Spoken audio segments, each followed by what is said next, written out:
आपको स्मरण हो कल की चर्चा में मैंने निवेदन किया कि सही निर्णय यदि सही समय पर लिया जाए तभी फलीभूत होता है, तभी उसका वांछित फल, तभी उसका उत्तम फल प्राप्त होता है। जैसे प्यास लगने पर अगर कोई कुआं खोदने का विचार करे तो व्यर्थ है, वो कोरा परिश्रम मात्र है। ऐसे ही जीवन बीत जाने पर जीवन निर्माण का प्रयास व्यर्थ है। बहुत लोग अपने मन में ऐसा ही कुछ विचार रखते हैं कि भजन का भी कोई समय होता है, अभी थोड़ी भजन का समय आया, अभी कहां भजन का समय है। ये बड़ी भारी भूल है। मैं फिर कह रहा हूं कि प्यास लगने पर कुआं खोदना ये विचार ही व्यर्थ है। उसके लिए पहले से तैयारी करके रखना ही उचित है। और पहले भी हमने चर्चा की कि जीवन है क्या। जीवन का अगर हम अर्थ विचारें तो जीवन क्या है? जन्म और मृत्यु से बीच की जो अवधि दी गई है आपको, वही तो जीवन है। समय ही तो जीवन है।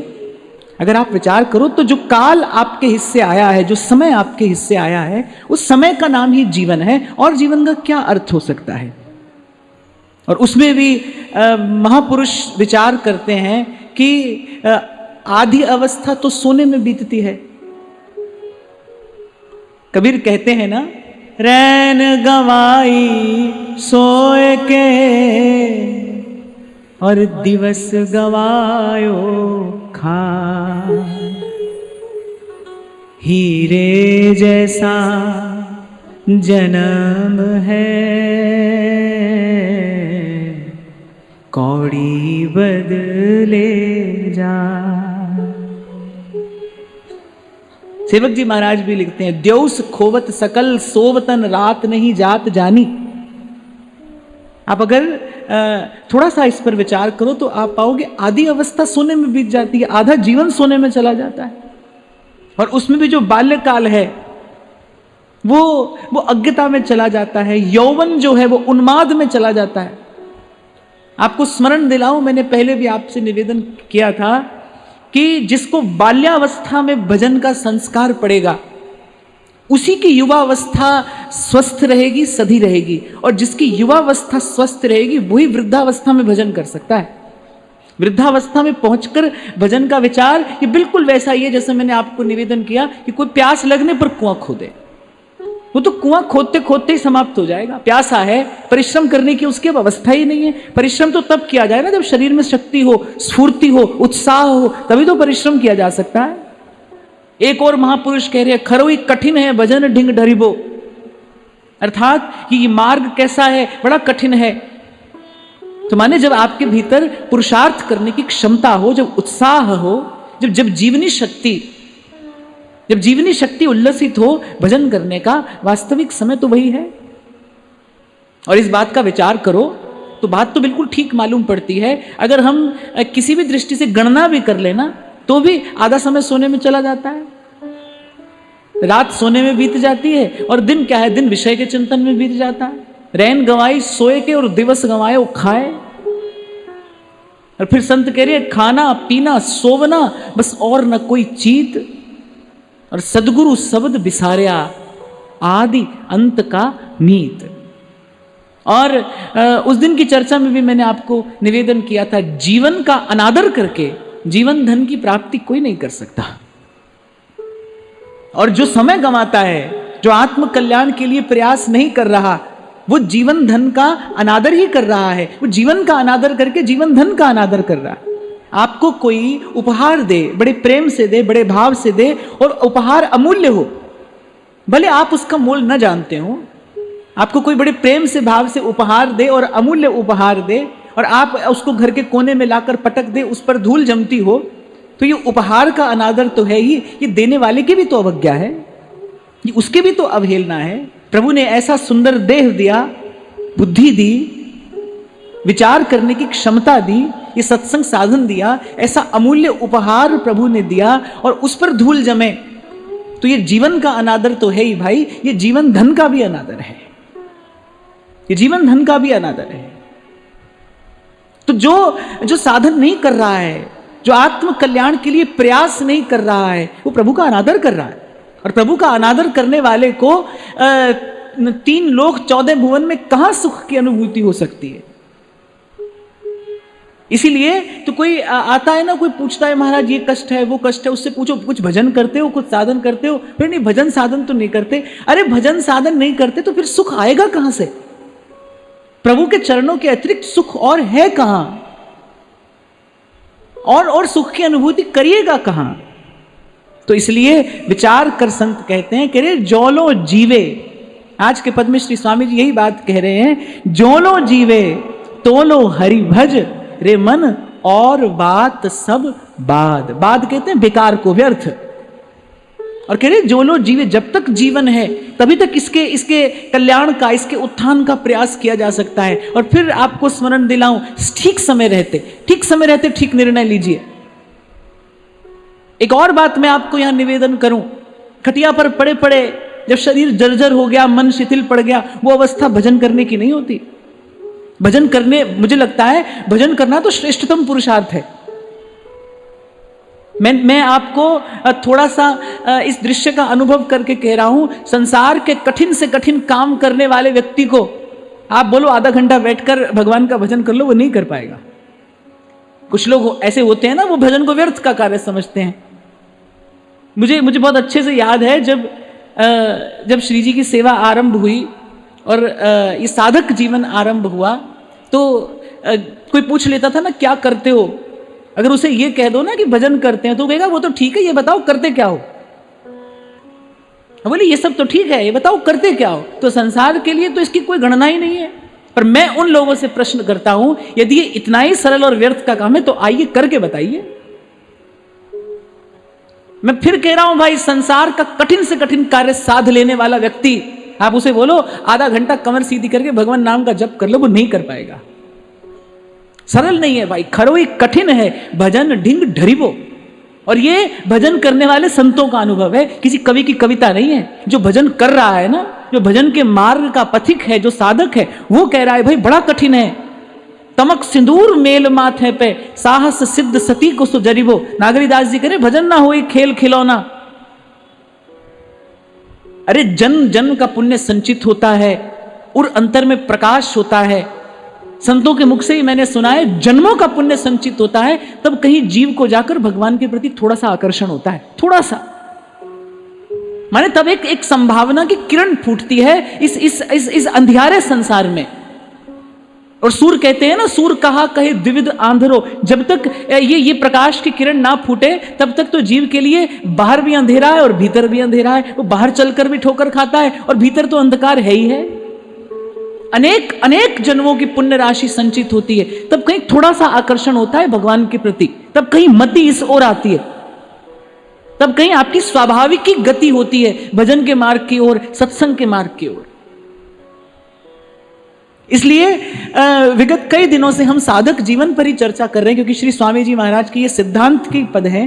साधक जीवन की हम चर्चा कर रहे हैं और अन्य अन्य गुणों के साथ साथ एक ये बात भी आपके जीवन में विकसित हो कि हमारे जीवन में समय का आदर हो। और समय का आदर क्या है? समय को व्यर्थ न जाने देना, यही समय का आदर है। अब समय को माला पहनाकर थोड़ी आदर दिया जा सकता है, समय की आरती नहीं उतारी जा सकती। समय का सदुपयोग करना ही समय का आदर है। जैसे एक महात्मा का आदर क्या है? महाराज जी, श्री अखंडानंद जी महाराज कहा करते थे, बोले एक साधु का आदर क्या है? आप लोग साधु का आदर करते हो, उसको माला पहनाते हो, उसको सुंदर प्रसाद पवाते हो, ये भी है, ये भी अच्छा है। पर बोले साधु का वास्तविक आदर क्या है? साधु के पास जो ज्ञान है, उसके पास जो अनुभव है, वो ज्ञान और अनुभव का प्रसाद पाना, यही उसकी साधुता का, उसके ज्ञान और अनुभव का सबसे बड़ा आदर है। इसलिए संत के पास जाइए तो अपने मन में भगवत विषय कोई प्रश्न, भगवत विषय कोई जिज्ञासा लेकर जाइए। देखो, संसार का प्रश्न करोगे तो पूछने वाले का मन तो संसार है ही, पूछने वाले का मन तो संसार में है ही, बताने वाले का मन भी संसार की ओर जाएगा। अगर आप संसार का प्रश्न करोगे तो पूछने वाला तो संसार में खड़ा ही है, बताने वाले को भी संसार की ओर ही देखना पड़ेगा।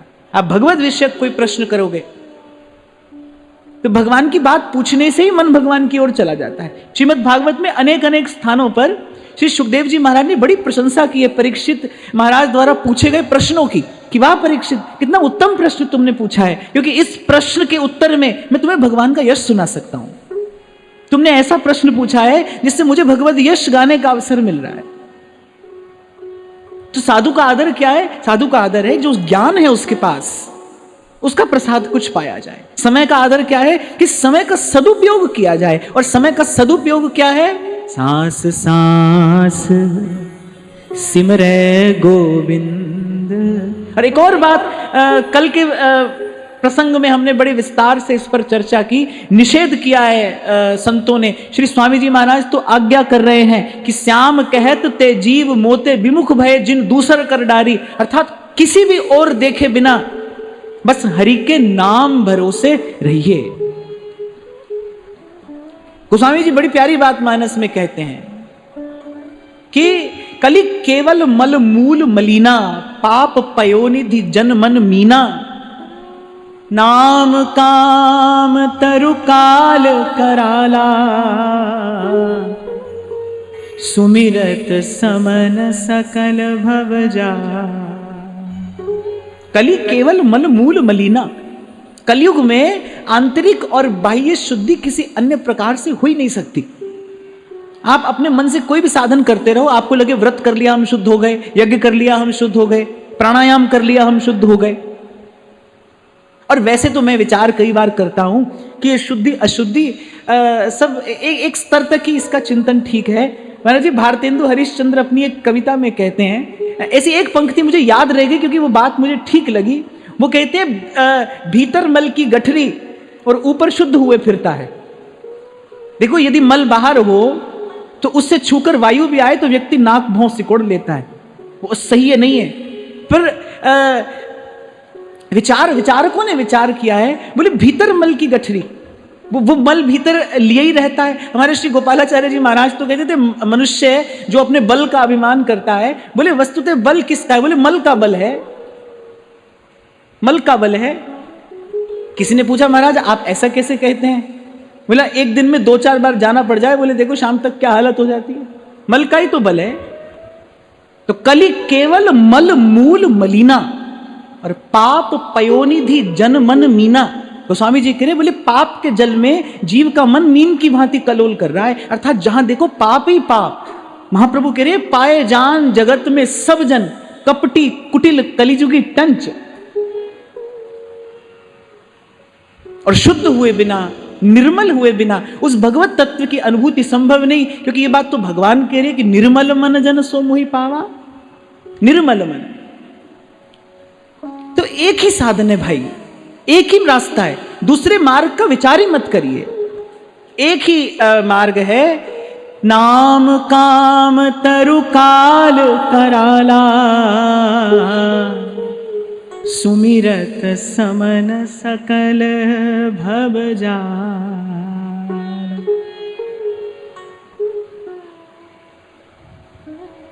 और श्री स्वामी जी कह रहे हैं जो लो जीवे तोलो हरि भजरे मन और बात सब बात। कभी मनुष्य को संबोधित करके कहा, कोई बात प्रभु को संबोधित करके कही, पर सिद्धांत की अनेक बातें श्री स्वामी जी ने अपने मन को संबोधन करके कही, अपने मन को समझाते बुझाते हुए किसी प्रकार भजन में लगाने का प्रयास करते हैं। हाँ, पर एक बात मैं अवश्य आपको कहूं, जब बार बार कहा जाता है ना भाई कठिन है, तो आपको डराने धमकाने के लिए नहीं कहा जाता है, केवल आपको प्रोत्साहित करने के लिए कहा जाता है, केवल आपको यह बताने के लिए कहा जाता है कि सावधान होना है और सावधान होकर ये कार्य करना है। अन्यथा इसे कहने का और कोई तात्पर्य नहीं है, क्योंकि मनुष्य का देह प्रभु ने कठिन कार्य करने के लिए तो दिया है, ये श्रेष्ठ देह दिया, जो ये विशेष योग्यता आपको मुझे प्रदान की है, ये कठिन कार्य को साध लेने के लिए ही तो की है। बालक परीक्षा में सफल होकर आए, उत्तीर्ण होकर आए, तो माता पिता को प्रसन्नता होती है कि नहीं होती है? और साल 2 साल अनुत्तीर्ण होकर आए, फेल होकर आए, कोई माता पिता अपने बालक से प्रेम तो करते ही हैं, पर प्रेम करते हुए भी क्या प्रसन्न हो सकते हैं? अरे मैं तो कहता हूं परीक्षा के छोड़ो, पढ़ने लिखने वाला बालक ना हो तो ही माता पिता बेचारे खींचे ही रहते हैं, कुछ कर तो पाते नहीं पर खींचते रहते हैं कि भाई क्यों नहीं पढ़ाई करता है। ऐसे जीव जब प्रभु के सन्मुख जाता है, आप और मैं नित्य श्री जी के सन्मुख होते हैं, ठाकुर जी के सन्मुख होते हैं, भाई जीवन का अनादर करने वाला जीव प्रभु के सन्मुख जाएगा, प्रभु कैसे प्रसन्न हो सकते हैं? प्रभु की प्रसन्नता तो तब होती है जब जीव भजन करने का प्रयास करते हुए प्रभु के सन्मुख जाता है। ध्यान देना, मैं ये नहीं कह रहा भजन करते हुए, भजन करने का प्रयास करते हुए प्रभु के सन्मुख जाए तो प्रभु प्रसन्न होते हैं कि ये जीवन का सदुपयोग करने की चेष्टा कर रहा है, ये प्रयास कर रहा है। तो कह रहे जो लो जीवे, जब तक जीवन है तो लो हरि भज। और यहां एक और बात कहते हैं, माने मार्ग में अनेक अनेक प्रलोभन आएंगे। जब आप भजन करने लगोगे तो मार्ग में अनेक अनेक प्रलोभन आएंगे, बोले उनमें अटकना नहीं, जब तक जीवन है तब तक भजन करना। जो लो जीवे, यही बात कही, तो लो हरि भज रे मन, जब तक जीवन है तब तक भजन करना। हाँ, एक बात मैं आपको अवश्य कहकर आगे बढ़ूंगा, जब भजन करोगे तो कई बार हमने चर्चा की कि कलयुग में भगवान की समस्त शक्ति भगवान के नाम में है। जब आप नाम जपोगे तो उसका प्रभाव आपको जीवन में अवश्य दिखाई पड़ेगा।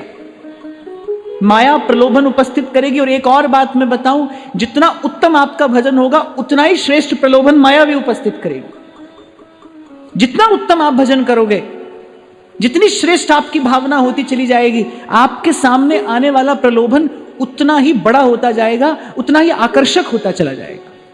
पर एक बात स्मरण रखना भाई, कल भी हमने इस बात पर बड़े विस्तार से चर्चा की, सबको देना पर लेना केवल प्रभु से। क्योंकि जैसे ही संसार से लिया, जैसे संसार से लेते ही क्या होता है, लोभ बढ़ने लगता है।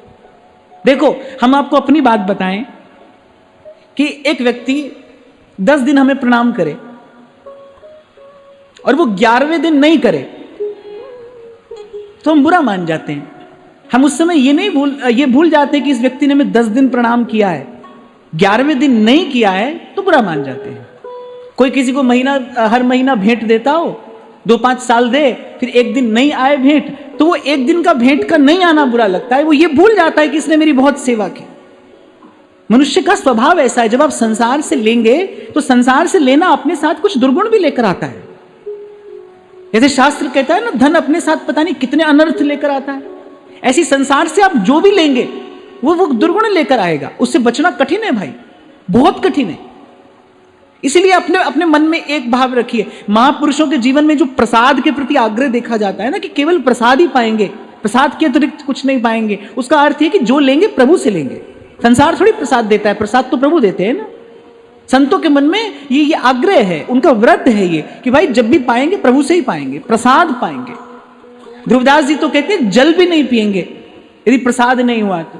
जल हूं भूल ना पीजिए, बिन लीने निज नाम, बिन लीने निज नाम, अपने इष्ट का नाम स्मरण किए बिना हम जल की बूंद भी नहीं ग्रहण करेंगे, केवल प्रसाद। क्योंकि वो जानते हैं कि प्रसाद के अतिरिक्त जो है वो तो त्रिगुण है, और त्रिगुण का ग्रहण करना मन को त्रिगुण पर ही भरमाता है। संसार में तो देखो जो है ना वो त्रिगुण जनित है। संसार की शुद्ध से शुद्ध, पवित्र से पवित्र वस्तु, उसमें क्या होगा, उसमें सतोगुण अधिक होगा, पर है तो वो त्रिगुण के ही अधीन। और जब तक त्रिगुण के अधीन वस्तु को हम ग्रहण करेंगे तब तक क्या होगा, मन त्रिगुण पर ही भ्रमण करता रहेगा। और महाप्रभु कह रहे हैं, यही डरई डरप हरिवंश हित, जिन अब भ्रम ही गुण सलिल पर। इस त्रिगुण के जल पर भ्रमण मत कर, और जी नाम अनि मंगल लोकति हूं, हरि पद भज न विलंब कर, हरि पद भज न विलंब कर। छोटी से छोटी वस्तु जो आप प्रयोग करते हैं वो प्रभु के चरणों में निवेदन करके प्रयोग करिए। प्रसाद हो जाने से उस वस्तु का जो त्रिगुण जनित दोष है वो नष्ट हो जाता है। क्यों हमारे यहाँ प्रसाद का इतना आग्रह है, प्रसाद के प्रति इतनी निष्ठा है? क्योंकि अगर बिना प्रभु को निवेदन किए वस्तु को ग्रहण करोगे तो उस वस्तु का जो वस्तुजन्य जो स्वाभाविक दोष है वो जीवन पर प्रभाव डालेगा। कभी तमोगुण बढ़ेगा, कभी रजोगुण बढ़ेगा, कभी थोड़ा सत्वगुण बढ़ जाएगा। लेकिन मन उस विशुद्ध प्रेम का, उस विशुद्ध भक्ति भाव का सुख, उसका आनंद नहीं ले पाएगा। आप नया वस्त्र भी ये जब धारण करते हैं तो पहले श्री जी के चरणों में निवेदन करिए, श्री जी की दृष्टि पड़ जाए, श्री जी के चरणों में निवेदन करके पाइए। ये आग्रह हो, ये व्रत हो आपके जीवन में कि जीवन में काम आने वाली कोई भी वस्तु बिना श्री जी को निवेदन किए नहीं पाएंगे, बिना प्रसाद किए नहीं पाएंगे। इससे एक और लाभ है, आप अवांछित वस्तु के संग से, प्रयोग से बच जाएंगे। मैंने कहीं एक पुस्तक में पढ़ा था, श्री रामकृष्ण परमहंस जब नित्य अपना दैनिक सत्संग किया करते थे तो एक बहुत मदिरा पीने वाला व्यक्ति आता था। उसको रामकृष्ण परमहंस अच्छे लगते थे। अब खबर नहीं, वो तो मदिरा के नशे में आता था, कुछ तत्व की सार की बात को ग्रहण कर पाता हो कि नहीं, पर उसे रामकृष्ण का दर्शन करना अच्छा लगता था। बस रामकृष्ण के दर्शन से उसे सुख मिलता था। और ऐसा है भी, साधु नाम दर्शनम पुण्यम, साधु के दर्शन में ही सुख है, उसके दर्शन में ही आनंद है।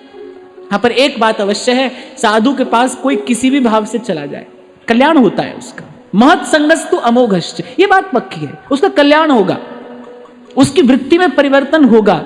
वो विमुख भी हो तो आज नहीं तो कल प्रभु के सन्मुख हो जाएगा। गोस्वामी जी महिमा गाते हैं राम नाम की, उल्टा जपत जगत सब जाना,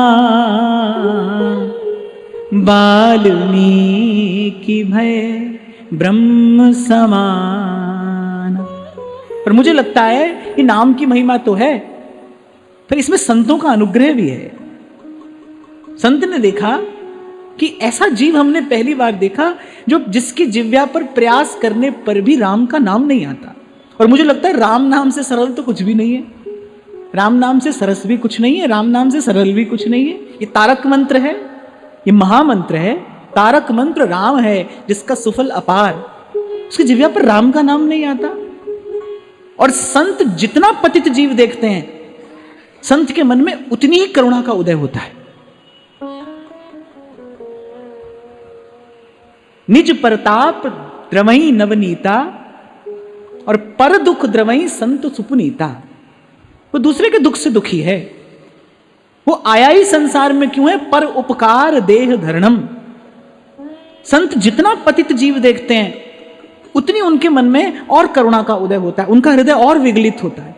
जब इतने पतित जीव को देखा, संतों ने कहा भाई इसका उद्धार अवश्य होना चाहिए, इसका कल्याण अवश्य होना चाहिए। आप देखो संतों ने क्या युक्ति दी। अब देखो संत की भी कैसी निष्ठा है, भगवान नाम में कैसी निष्ठा है। वो कहते हैं अरे सीधा नहीं उल्टा, अच्छा राम नहीं कहता तो मरा कहे, मरा कहे। अब मरने मारने का अभ्यास तो था ही उन्हें, तो मरा कहने में बड़ी सुगमता हुई, मरा कहने लगे। और वाल्मीकि भय ब्रह्म समाना, उल्टा जपत जगत सब जाना।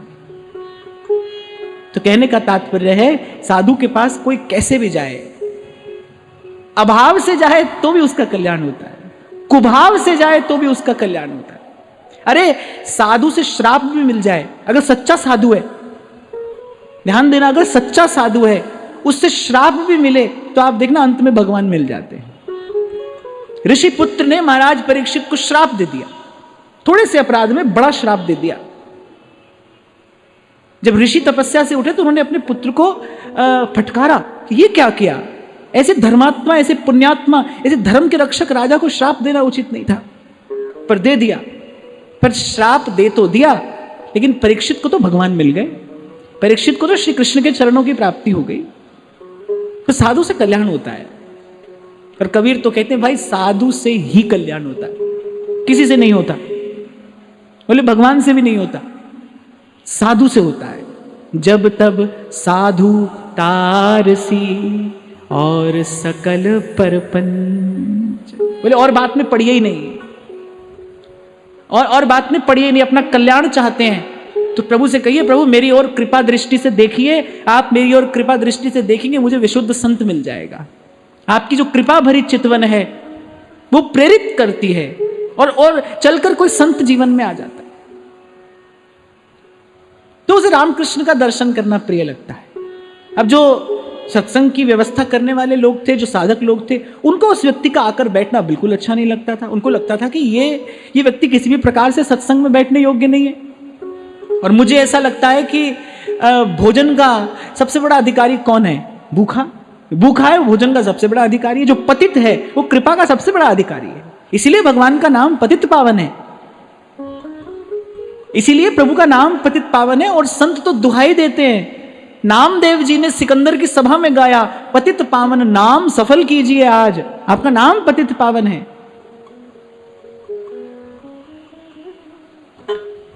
रामकृष्ण परमहंस ने एक दिन बुलाया, बोले तुम पीते हो मत पियो।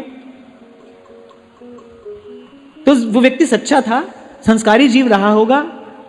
उसने परमहंस से कहा, बोले मैं आपका दर्शन किए बिना भी नहीं रह सकता और मैं इसको पिए बिना भी नहीं रह सकता, मुझे दर्शन भी करना है, इसको भी पीना है।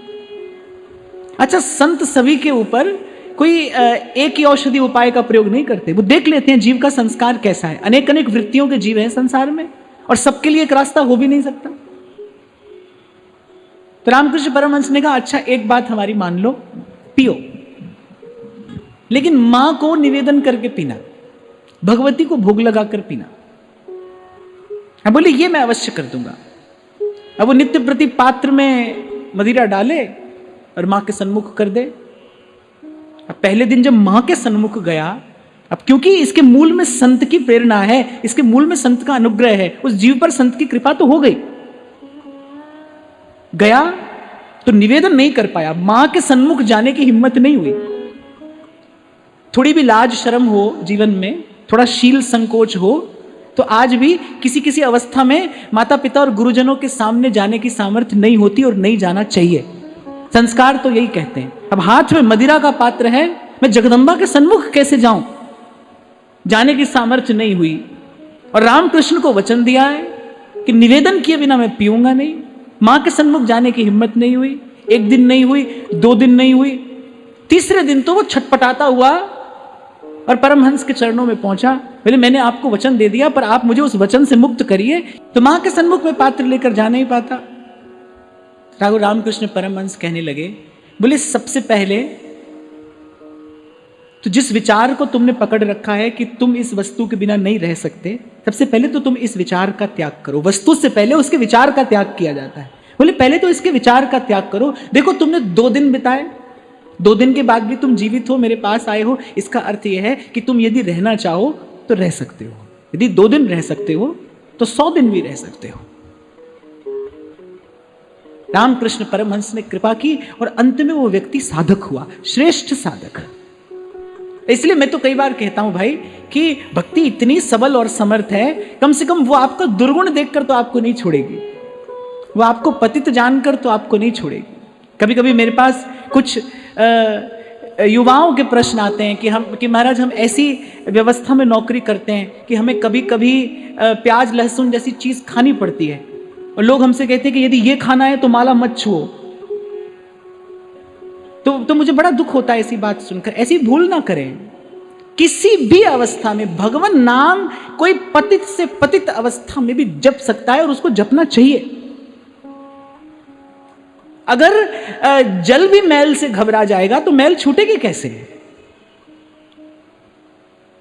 और मैं तो कहता हूं किसी भी अवस्था में आप हैं, आप सबल हैं कि आप निर्बल हैं, आप कर पा रहे हैं कि आप नहीं कर पा रहे हैं, मैं तो कहता हूं किसी भी अवस्था में आप पड़े हैं, हरि के नाम भरोसे, नाम मत छोड़िए, भगवान नाम का आश्रय मत छोड़िए और विश्वास रखिए भक्ति समर्थ है। यदि आज कुछ अभाव है भी सही जीवन में, तो वो अभाव भजन की कृपा से दूर हो जाएगा। आप उस अभाव का विचार करके भजन मत छोड़िए। अरे भाएं कुभाएं, भाएं कुभाएं अनख आलस हूं, नाम जपत मंगल दिसी दस हूं। हाँ, एक बात के लिए ईमानदार रहना कि दुर्गुण को छोड़ने का भरसक प्रयास करना। कभी कभी क्या होता है, व्यक्ति यहां से सुने वाक्य का दुरुपयोग करने लगता है। कल ही की बात है, शंभू जी ने मुझे दीक्षा निवेदन पत्र दिए, तो मैं ऐसे ही देख रहा था, तो उसमें एक माता जी ने लिख कर दिया मुझे कि बोली महाराज आपने 1 साल पहले मुझे भागवत जी पढ़ने के लिए कहा था, श्री डोंगरे जी की, वो तो मैंने नहीं पढ़ी। अब आगे लिखा है कि अब भागवत पढ़ने वाले कोई आप दीक्षा दोगे तो आपकी क्या महिमा है? अब कहीं की ईंट और कहीं का रोड़ा और बात जोड़कर आपने अपनी सुविधा बना ली। ये बात मैं आपको इसलिए कह रहा हूं क्योंकि श्रवण बहुत सावधान होकर करना चाहिए। कभी कभी किसी विषय विशेष के लिए, वस्तु विशेष के लिए या परिस्थिति विशेष के लिए कोई बात कही जा रही होती है, इसलिए मैंने कहा दुर्गुण को छोड़ने का अपनी ओर से भरसक प्रयास करना, भजन का बल लेकर ही आप उसको छोड़ पाएंगे।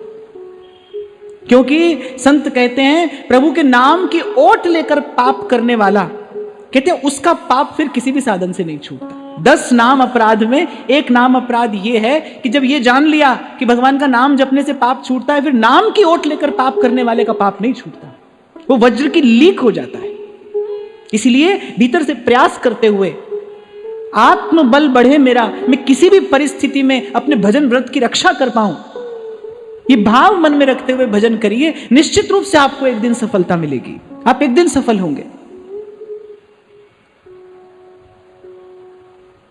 तो प्रथम पंक्ति में श्री स्वामी जी ने कहा कि जब तक जीवन है मार्ग में अनेक अनेक प्रलोभन आएंगे, उनकी ओर न देखते हुए जो लो जीवे तो लो हरि भजरे मन और बात सब बाद। आगे कहते हैं द्योस चार के हला भला में तू कह ले गो लाद रे, द्योस चार के हला भला में तू कह ले गो लाद रे, द्योस चार के हला भला में तू कहा ले गो लाद। स्वामी जी अपने मन से कह रहे हैं अरे देख कौन यहां छाती पे धर कर ले गया, कुछ कौन ले गया जो तू ले जाएगा। एक बार श्री गुरु नानक देव जी महाराज यात्रा पर थे, किसी नगर में गए, उनके पास कोई सेठ आया, नगर सेठ था।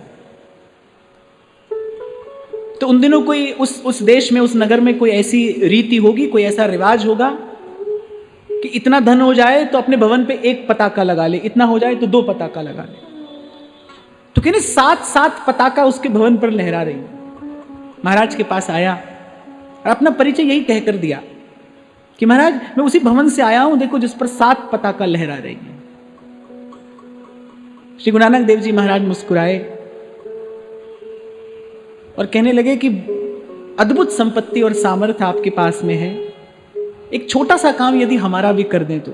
हाँ बोले महाराज मैं इसीलिए तो आया हूं, आप कोई सेवा बताइए, मैं आपकी सेवा करना चाहता हूं, छोटा सा काम हमारा करना। तो श्री गुरु नानक देव जी महाराज ने कहा कि एक सुई आपको देते हैं। बोले ये सुई हमें रब के घर जाकर दे देना, हम भी वहां जाएंगे, आप तो सेठ जी हैं, आप तो हो सकता है हमसे भी पहले जाएं। बोले आप भी वहीं जाएंगे, बस ये सुई लेते आना और ये हमें वहां दे देना, यहां तो हमें कोई आवश्यकता नहीं है, वहां थोड़ी इसकी आवश्यकता पड़ेगी। अब व्यक्ति ने मुख नीचा कर लिया, बोले महाराज आप तो फकीर हैं, आप ये कैसी बात कहते हैं, यहां से वहां सुई कैसे ले जाई जा सकती है। गुरु नानक देव जी महाराज ने कहा विचार कर कि यहां से सुई भी वहां नहीं ले जाई जा सकती और खबर नहीं कब वहां चले जाना है, अगला ही पल निश्चित हो, खबर इतनी नहीं। एक कहने वाले ने कहा सामान 100 बरस का और पल की खबर नहीं। इकट्ठा व्यक्ति इतना करता है, संचय इतना करता है, अच्छा, और व्यक्ति का किया हुआ संचय ही व्यक्ति के क्लेश का कारण है। आप खूब इसका विचार करना, किया हुआ संचय ही क्लेश का कारण है। क्यों? क्योंकि वो अनुचित है। उचित कार्य का परिणाम उचित ही आता है। मैं तो कई बार एक बात कहता हूं, कोई युक्ति नहीं है ठीक का परिणाम गलत कर दिया जाए और गलत का ठीक कर दिया जाए। गलत का परिणाम गलत ही आएगा, अनुचित का परिणाम क्लेश ही है। क्योंकि अनुचित है इसलिए ये भय, चिंता, क्लेश, राग, द्वेष का कारण बनता है। आपको उपयोग का अधिकार दिया है प्रभु ने, संचय का नहीं, स्वामी बनने का नहीं। कल हमने बड़े विस्तार से चर्चा की, स्वामी तो एक है भाई, वही है। और वस्तु का संचय करने से, उसका संग्रह करने से ये झूठा स्वामीपना जगता है, अधिकार की भावना आती है। और कल भी कहा, मैं आज फिर आपको स्मरण करा रहा हूं कि आपको ये सिर्फ ऐसी भूल है कि आप वस्तु के अधिकारी हैं। वस्तुतः तो वस्तु ने आपकी मन बुद्धि पर अधिकार किया हुआ है। जैसे आपके मन में यह भाव आया ना कि वस्तु मेरी है, आप समझ लेना कि आपके मन का एक हिस्सा उस वस्तु ने अपने अधिकार में ले लिया। किसी वस्तु के बिना रहा ना जाए तो समझना उस वस्तु का हम पर अधिकार हो गया। अच्छा, किसी के बिना ना रहा जाए तो हम पता क्या नाम देते, बोले आपसे बहुत प्रेम करते हैं, आपके बिना रह नहीं सकते, आपसे बहुत प्रेम करते हैं। ना तो ये प्रेम है और ना प्रेम के आसपास का भी कोई भाव है, ये तो केवल मन की दुर्बलता है, ये तो पराश्रय है। और मैं तो कहूंगा, सरल शब्दों में कहूंगा, यही है संसार के माया जाल में, इस जग जंजाल में फंस जाना।